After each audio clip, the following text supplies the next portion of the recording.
বাবা মুবাশির, জি আব্বু।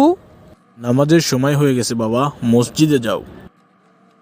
আজকে যেতে ইচ্ছে করছে না আব্বু, অন্যদিন যাব। না বাবা, তুমি রোজ রোজ একই কথা বলো। তোমার এই কথা আমি আর শুনবো না। এখন থেকে তোমাকে প্রতিদিন মসজিদে গিয়ে নামাজ আদায় করতে হবে। বাবা, আমার অন্য বন্ধুরা তো প্রতিদিনই যায় না, তাহলে আমাকে কেন প্রতিদিনই যেতে হবে বাবা?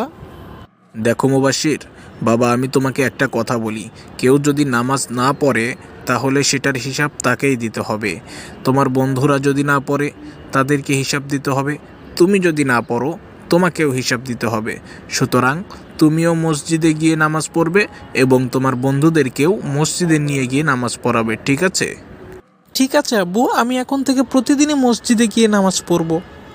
আচ্ছা বাবা, ঠিক আছে। বাবা, আমি যদি প্রতিদিনই আমার বন্ধুদেরকে মসজিদে নিয়ে যাই তাহলে আমার কি কোনো লাভ হবে? হ্যাঁ বাবা, অবশ্যই তোমার লাভ হবে। তাদের নামাজ যদি কবুল না হয় তবুও তুমি কবুল নামাজের সওয়াব পেতে থাকবে। তাহলে তো অনেক ভালো। এখন থেকে আমি প্রতিদিনই আমার বন্ধুদেরকে মসজিদে নিয়ে যাব। বাবা, আমি মসজিদের উদ্দেশ্যে রওনা হলাম। ঠিক আছে বাবা, সাবধানে যেও, আর নামাজ শেষ হলে বাসায় চলে এসো। আসসালামু আলাইকুম আঙ্কেল, আপনি কোথায় যাচ্ছেন? ওয়ালাইকুম আসসালাম।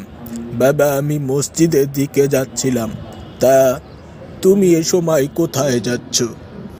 আঙ্কেল, আমার আব্বু আমাকে বলেছেন আমি যেন আমার বন্ধুদেরকেও মসজিদে ডেকে নিয়ে যাই, তাহলে আমার অনেক অনেক বেশি সওয়াব হবে।